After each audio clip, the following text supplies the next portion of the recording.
আমি নিয়ে এসেছি 5 জন পুরুষ আর 5 জন মহিলাকে প্রকৃতির মাঝখানেতে, আর যে দল সবথেকে বেশি সময় ধরে থাকতে পারবে সে জিতে নেবে $5,00,000। আমি তোমাদের 3 দিন সময় এই দেবো। ডলারগুলো সব আমাদের। তোমাদের জায়গা হলো ওই দিকে আর তোমাদের জায়গা হলো এই দিকে, আর তোমরা কোনো মতে নিজেদের সাইড চেঞ্জ করতে পারবে না, করলে ডিসকোয়ালিফাই হয়ে যাবে। যাও তোমরা প্রথম রাত্রের জন্য তৈরি হয়ে নাও। আমরা তৈরি। ভাগ্য তোমাদের সবাইকে সঙ্গ দিক। ছেলেরা নাকি মেয়েরা, দেখা যাক কে জেতে। ওরা আমাদের কিছুতেই হারাতে পারবে না, তারা 5 জন পুরুষ নয়। তোমাদের কি মনে হয় ওরা কি করছে? সত্যি অদ্ভুত। আমার মনে হয় ওরা হাল ছেড়ে দেবে। আমরা সার্ভাইভ করতে যাচ্ছি না, আমরা আমাদের উন্নতি যতক্ষণ করব। না খিদে পাই ততক্ষণই ভালো। হ্যাঁ, আমরা ভালোই করবো। আমরা স্ট্রবেরি পেয়েছি। কি? এখানে যেগুলো দেখতে পাচ্ছি সেগুলো আমাদের ফুড লিস্টে আছে। আমি চোখের সামনে শেল্টারটা দেখতে পাচ্ছি। ওইদিকে এটা আমাদের শেল্টার। সবাইকে এখানে স্বাগত ভাইরা। এবং অন্যদিকে কয়েক মাইল দূরে মেয়েরা তাদের ক্যাম্প সেট আপ করার জায়গা খুঁজে পেল। এখানে জলটা দেখে ভালো মনে হচ্ছে না, তাই আশা করছি আমাদের পেছনের দিকে যেতে হবে আর ভালো জল খুঁজতে হবে। এটা বেশ ভালো। হ্যাঁ, এটা আমাদের স্পট হতে পারে, বুঝলে? সবকিছু এখন ঠিকঠাক চলছিল, কিন্তু আমার অন্যান্য সব ভিডিওর তুলনায় এই চ্যালেঞ্জটা আমার শুট করা সব থেকে নিষ্ঠুর হয়ে যদি উঠবে। এখন বেরিয়ে যাই আমার খুব আফসোস হবে। এটা খুবই কঠিন হতে চলেছে। আমার মনে হলো কিছু যেন এখান দিয়ে গেল ভাই। আমরা এখানে একা নই, এটা মনে রাখবে। দেখা যাক আমাদের কাছে কি আছে। ফল, গ্রানোলা। সসেজ সমস্ত মাংস তুমিই পেয়েছো। আমি প্রত্যেককে একটা করে জলের বোতল আর কিছু প্রয়োজনীয় জিনিসও দিয়েছিলাম। এ তো অনেক খাবার। দেখতে হবে যে এগুলো আমরা কতদিন চালাতে পারবো। টেনশন, তোমরা কি আমাকে শুনতে পাচ্ছ? হ্যাঁ, আমরা ভালোই শুনতে পাচ্ছি। হ্যাঁ, আমরা শুনতে পাচ্ছি। আমি শুধু তোমাদেরকে জানাতে চাই যে এই চ্যালেঞ্জটা কিভাবে এগোবে। চ্যালেঞ্জটাকে ইন্টারেস্টিং করতে যদি কোনো একজন এই চ্যালেঞ্জটাকে ছেড়ে দেয়, তবুও সে তার ভাগের অর্থ জিততেই পারে। শুধু এটাই দেখার যে কোন দলের খেলোয়াড় শেষ অবধি টিকে থাকতে পারে। আমরা এটা আশা করিনি। কেউ কখনো করে না। এখন তোমাদেরকে ঠিক করতে হবে যে টিমমেটদের সাহায্য করতে তোমরা এখানে থাকবে নাকি খাবার বাঁচাতে তোমরা লিভ করে যাবে। এবং এই গোটা চ্যালেঞ্জে মেয়েদের টিম জানতে পারবে না এখনো পর্যন্ত কতজন ছেলে টিকে আছে, এবং ছেলেরা জানতে পারবে না যে মেয়েদের টিমে এখনো পর্যন্ত কতজন টিকে আছে। এটাই হলো স্ট্র্যাটেজি। মজা এই হবে। খাবারটা দুজনের জন্যই যথেষ্ট, 5 জনের জন্য মোটেই আমরা নয়। কি একে অপরকে টিকিয়ে রাখতে পারবো সেটাই বুঝতে পারছি। আমাদের ব্রিজটা ক্রস করতেই হবে ওখানে কেউ গেলে। যদি কুইট করতে চায় আমি তার বিরুদ্ধে একদমই যাব না। কিন্তু আমি তো অবশ্যই যাব। হ্যাঁ, হ্যাঁ, একদম একদম। হ্যাঁ, প্রথম উইকের পরে মনে হচ্ছে এটা একটা স্ট্র্যাটেজি। আমাদেরকেও স্ট্র্যাটেজি করতে হবে। ভাই আমরা কিন্তু একই টিমে, আমরা এখানেই আমাদের থাকবো। করতেই হবে। মেয়েরা জিতবে আর ছেলেরা হারবে। বাকি রাতটা ধরে দুটো শিবিরই নিজেদের ক্যাম্প মজবুত করতে থাকলো আসন্ন ঝড়ের কথা মাথায় রেখে, এবং ছেলেরা শুরু করলো গাছের একটা ভেঙে নেওয়া ডাল দিয়ে। আমরা তাঁবুটাকে প্রায় বানিয়ে ফেলেছি। মেয়েরা সেটা করছে না। আসলে তারা করে এবং ছেলেদের থেকে ভালো করছিল। ওপরের দিকে। আমি চেষ্টা করছি আগুনটা জ্বালানোর। আমরা ছেলেদেরকে এবার হারাবোই। চলে যাবে। আগুন! আমাদের যাত্রা এবার শুরু হলো। প্রথম রাতটা অনেকটাই টাফ ছিল, আমার ঘুম আসতে অনেকটা টাইম লেগেছে। Good morning. আমাদের আরো কিছু জিনিসপত্র লাগবে। চলো আমরা তৈরি করা শুরু করি।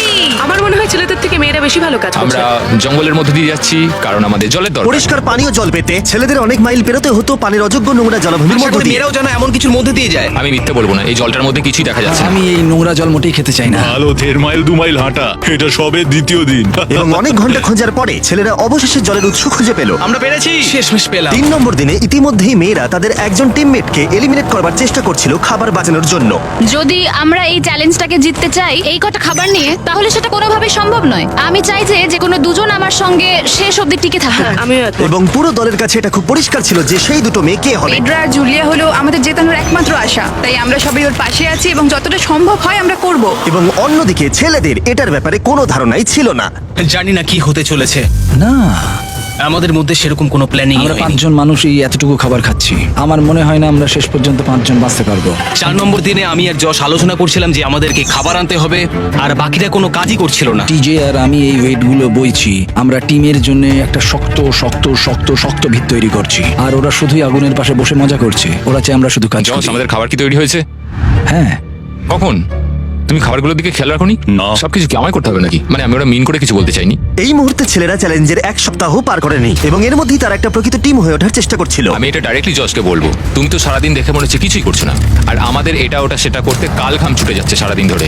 আমাকে এটা খুব কষ্ট দিচ্ছে। আমি বলতে চাইছি যে ও এইভাবে ক্যামেরার সামনে শুধু শুধু নিজের ক্যালোরিগুলোকে নষ্ট করছে লম্পঝম্প করে। তাই আজকে আমার মনে হচ্ছে যে এই কাজটা আমি আর করতে চাই কি চাই না সেটা আমি সত্যিই জানি না। যখন কিছু ছেলের মনে একদমই টেনশন ছিল না, মেয়েরা তখন একই কাজ করে যাচ্ছিল তাদের স্ট্র্যাটেজি অনুযায়ী। খাবারের ভারগুলো একটু কমাতে হবে। না, কমানো যাবে না। এমনিতেই আমাদের কাছে খাবার কম। সময় হয়ে গেছে আমাদের জেতার জন্য। কাউকে একজনকে এলিমিনেট হতে হবে, কাউকে বেরিয়ে যেতে হবে। এখানে দুজনের বেশি খাবার আমাদের কাছে নেই। আমাদের টিম আলোচনা করেছে যে আমার এই খেলাটা ছেড়ে দেওয়া উচিত। আমি হ্যাঁ না বলছি এবং আমি এই গেমটা ছাড়তে চাই। ছেলেদেরকে কোনো কিছু না জানিয়ে আমরা তোমাকে চুপি চুপি এই বন থেকে সরিয়ে নেব। তাহলে এটা মনস্টার ট্রাকের সাহায্যেই করা যাক।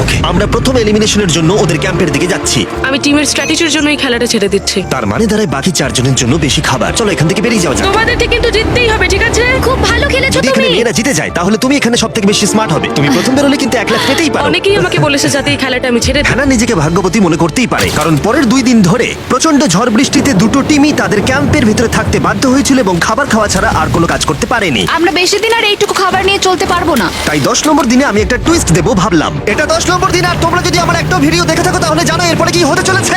এটাকে আরো বেশি চ্যালেঞ্জিং করতে এই ভিডিওতে প্রতি 10 দিন অন্তর ছেলেরা এবং মেয়েরা একে অপরের মুখোমুখি হতে চলেছে। এবার কিছু একটা করতে আমরা মেয়েদের কাছে যাচ্ছি। হাই, এটা ডে 10। তোমাদের কি মনে হচ্ছে? তুমি আমাদের ভালো খবর দেবে। হতেও পারে। ও আমি চাই তোমরা একজন লিডার বেছে নাও এবং একজন ছেলেকেও সম্ভাব্য উইনার হিসেবে বেছে নাও। ব্রিজে তোমাদের সাথে 1 ঘন্টা পরে দেখা হচ্ছে। এখানেই এই ভিডিওতে আমরা একটা টুইস্ট আনতে চলেছি। আমরা ফেডরারকে চুজ করব। দেখা যাক ছেলেরা এখন কি করছে।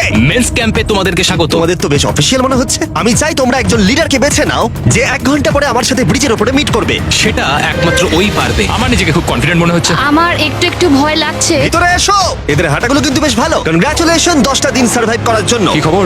হ্যাঁ আমি ভালোই আছি। এবং মনে রেখো তারা জানেই না যে অপোজিট টিমে এখনো পর্যন্ত কতজন টিকে আছে।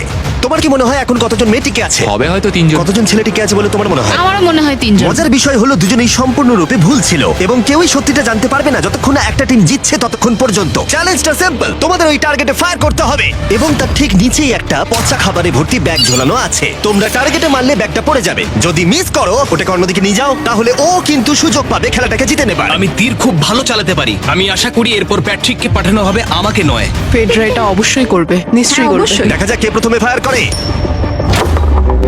না না না না চলে না। আমি তাহলে ঠিক আছে, ফায়ার করো। শট নাম্বার 1 আমি বাজি এর আগে কখনো তুমি তীর চালিয়েছো? কখনো চালাইনি। ও ঠিক আছে। আমার তো মনে হচ্ছে সুপার বল দেখছি। প্রথমবার তীর চালাচ্ছ?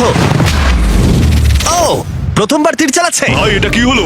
মিস করে গেল। টার্গেটটাকে এখন অন্যদিকে নিয়ে যাও। দেখা যাক মেয়েদের টিম এটা করতে পারি কি। ওয়াও, ও কিন্তু এখন জ্যাকেটটাকে খুলে ফেলছে। ওর যাওয়ার সময় হয়ে গেছে। ফেডরা, তোমার টিমের কিন্তু সত্যি এখন খাবারের প্রয়োজন। তুমি কি ওদেরকে সাহায্য করতে সফল হবে?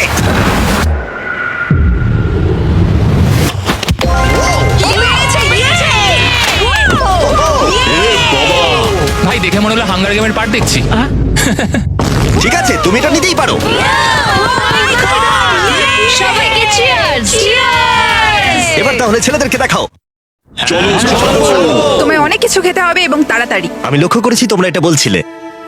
হ্যাঁ তো দাঁড়াও দাঁড়াও, কি? বৃষ্টিটা হওয়ার পর আমাদের খাবারের দিকে লক্ষ্য করতে হয়েছিল। খাবারগুলো প্রায় নষ্ট হয়ে গিয়েছিল। খাবার আমাদের কাছে এমনিও অনেক কম আছে, বেশিক্ষণ চলবে না এই খাবারগুলো। তাই আমি ভাবলাম যে আমার চলে যাওয়া তুমি উচিত। ভাবছো এক্ষুনি বেরিয়ে যাবে? হ্যাঁ। যেটা ভালো মনে হবে। তুমি চাইলে এখান থেকে বেরিয়ে যেতেই পারো। হ্যাঁ, এক্ষুনি।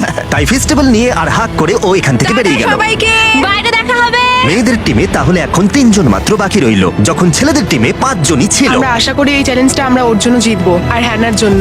অনেক খাবার থাকায় এবং একজন কমে যাওয়ায় মেয়েদের মনোবল ক্রমশই বাড়ছিল। আমার সত্যিই মন মেজাজ খুব ভালোই আছে। আমরা অনেক চেষ্টাও করে যাচ্ছি আর এই খাবারটা আমাদের অনেক দরকারও ছিল। Cheers guys. Cheers. ভালো খেতে। যাই হোক, এই চ্যালেঞ্জের গতিমুখ ঘুরে গেল যখন টিজে এখানে এলো। আমাদের মধ্যে কেউই এই আর্চারি কম্পিটিশনটা খেলতে পারেনি। সবাই ভেবেছে যেটা আমি পারবো। জানি না এবার কি হবে। যা হবার হবে। যখন আমি সুযোগ পেয়েছিলাম তখনই আমার এগোনো উচিত ছিল। আমি যখন চেয়ারে বসছিলাম তখনই আমি তীর ধনুক দেখতে পেয়েছিলাম। আমি ভেবেছিলাম যেটা আমি করতে পারবো। পরবর্তী চ্যালেঞ্জ আমার হবে। মেয়েরা পরের কয়েকদিন অনেক খাবার থাকাটাকে উদযাপন করছিল, কিন্তু দুর্ভাগ্যবশত ছেলেরা তখনও মাছ ধরে যাচ্ছিল। চলো দেখি কি উঠলো। না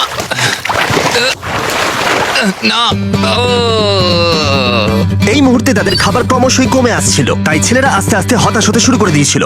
ভাই ক্যাম, আমি কিন্তু তোমাকে পেয়ে এখানে খুব খুশি। আমি জানি আমি খুব অলস প্রকৃতির মানুষ, কিন্তু আমি এইসব ব্যাপারে আমি মাথা ঘামাতে চাই না। ক্যামেরনের মানসিক চাপ বাড়তে শুরু করে দিয়েছিল এবং সামি তার উৎসাহকে বাড়াবার চেষ্টা করছিল। 13 নম্বর দিনের সকালে সে তার সিদ্ধান্ত নিয়ে ফেলেছিল। আমার একদমই ঘুম হচ্ছে না।